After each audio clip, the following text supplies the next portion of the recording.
নমস্কার বন্ধুরা, আপনাদের আরও একবার স্বাগত জানাই পাবলিক ভিউ কলকাতাতে। বন্ধুরা, এই ভিডিওটিতে আইএসএল ইন্ডিয়ান ফুটবল নিয়ে কিছু গুরুত্বপূর্ণ আপডেট দেবো। যেমন ডুরান্ড কাপ নিয়ে আমি যেই প্রেডিকশনটা করেছিলাম সেটা কিন্তু ফুলফিল হতে চলেছে। তাহলে কি এই বছর ডুরান্ড কাপটাও হবে না? কি হচ্ছে ব্যাপারটা? মোহনবাগান তারা কিন্তু ডুরান্ড কাপ খেলবে না, এর সম্ভাবনা আছে। তার পাশাপাশি এফসি গোয়া আর মুম্বাই সিটি এফসি কোন কোন বিদেশিকে রিটেন করছে, রেখে দিচ্ছে। বেঙ্গালুরু এফসি তারা একসঙ্গে জোড়া বিদেশি সই করলো। এই দুই বিদেশি কেমন প্লেয়ার, কারা কোন পজিশনে খেলে সেটা বলবো। তার পাশাপাশি মোহনবাগান নিয়ে বলার আছে, ইস্টবেঙ্গল নিয়ে বলার আছে, অল ইন্ডিয়া ফুটবল ফেডারেশনের দুর্বলতা নিয়েও বলার আছে। তো ওভারঅল বলতে পারি ভিডিওটা গুরুত্বপূর্ণ হবে, শেষ পর্যন্ত দেখবেন। এবং যারা চ্যানেল নতুন আছেন সকলকে একটাই অনুরোধ করে রাখবো, যেহেতু এইখানে আপনারা খেলার সমস্ত রকম আপডেটস পেয়ে যাবেন, তারা অবশ্যই পাবলিক ভিউ কলকাতা চ্যানেলটিকে সাবস্ক্রাইব করে বেল আইকন প্রেস করে অল করে রাখবেন। তাহলে বন্ধুরা, সবার প্রথমে আপনাদেরকে বলি, মঙ্গোলিয়ার বিরুদ্ধে আমাদের উমেন্স টিম এশিয়ান কোয়ালিফিকেশনে 13-0 গোলে মঙ্গোলিয়াকে হারিয়েছে, যেটা একটা ইতিহাস আমাদের মহিলা দলের তরফ থেকে। আগামী সিজনের জন্য এফসি গোয়া যেই তিনটে বিদেশিকে রিটেন করছে সেটা হচ্ছে অবশ্যই মনোলোর ফেভারিট প্লেয়ার বুড়া হারেরা, তার সঙ্গে ইকার গৌরচেনা, ডেজান ডেরিচ, অর্থাৎ এই তিন বিদেশিকে কিন্তু গোয়া রেখে দিচ্ছে।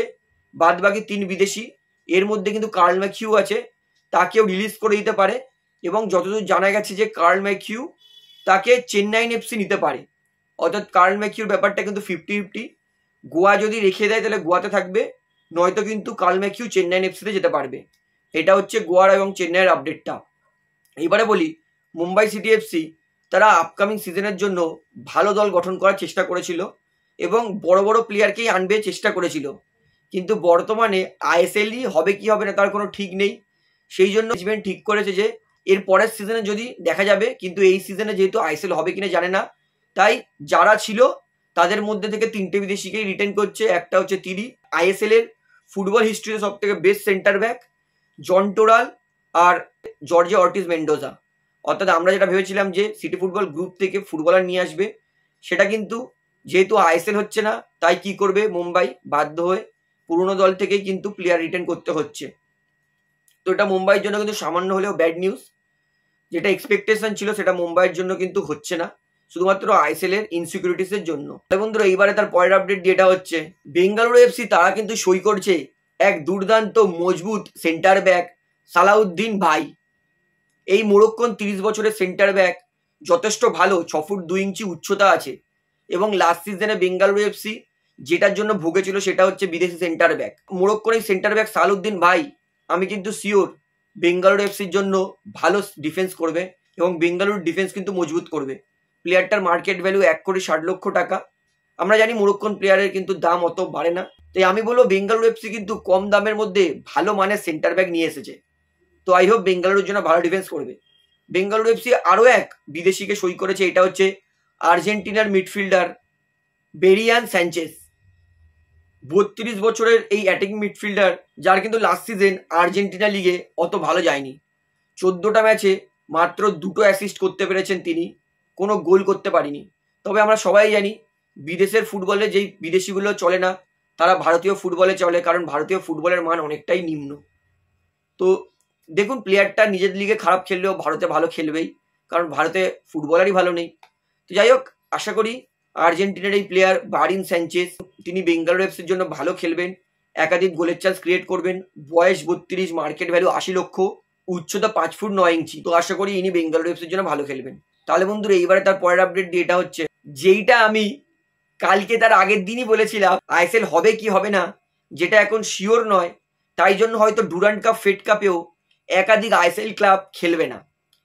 এইবার কিন্তু সেটা পুরোপুরি সত্যিই প্রমাণ হচ্ছে। এবং যতদূর জানা গেছে মোহনবাগান তারাও কিন্তু ডুরান্ড কাপ থেকে নিজের নাম প্রত্যাহার করে নিতে পারে। অর্থাৎ মোহনবাগান যদি না ডুরান্ড কাপ খেলে তাহলে ডুরান্ড কাপ দেখবে কে? অর্থাৎ যেটা ভয় পেয়েছিলাম সেটাই হচ্ছে। এই বছর আইএসএল না হওয়ার কারণে ডুরান্ড কাপের পপুলারিটিও মাটিতে মিশে যাবে। মোহনবাগান খেলবে না বলেছে, বেঙ্গালুরু এফসি খেলবে না বলেছে, কেরালা ব্লাস্টার খেলবে না বলেছে, গোয়া খেলবে না বলেছে, উড়িষ্যা খেলবে না বলেছে। ভারতীয় ফুটবলে যেই 5টা ক্লাবে ফলোয়ার্স আছে, ফ্যান বেজ আছে, এরা 5 জনই খেলবে না বলেছে। শুধু বেঁচে রইল কে? ইস্টবেঙ্গল আর জামশেদপুর এফসি। তো ডুরান্ড কাপে যদি মোহনবাগান না খেলে এবং এই 5টা দল যাদের নাম বলেছি তারা না খেলে, তাহলে কিন্তু ডুরান্ড কাপের পপুলারিটি একদমই পাওয়া যাবে না। অর্থাৎ আইএসএল যে হচ্ছে না তার প্রভাব কিন্তু ডুরান্ড কাপ ফেড কাপেও দেখা যাবে। এবং মোহনবাগান দলের তরফ থেকে কিন্তু এই খবরটা অনেক বড়সড়ই আসছে যে মোহনবাগান কিন্তু ডুরান্ড কাপে পার্টিসিপেট করবে না। তার মানে কি, মোহনবাগান নিজের বিদেশি নিয়ে প্রি সিজন কিন্তু আরো দেরি করে শুরু করবে। অর্থাৎ ভারতীয় ফুটবলের জন্য সত্যি এই বছরটা খুবই বাজে যাচ্ছে।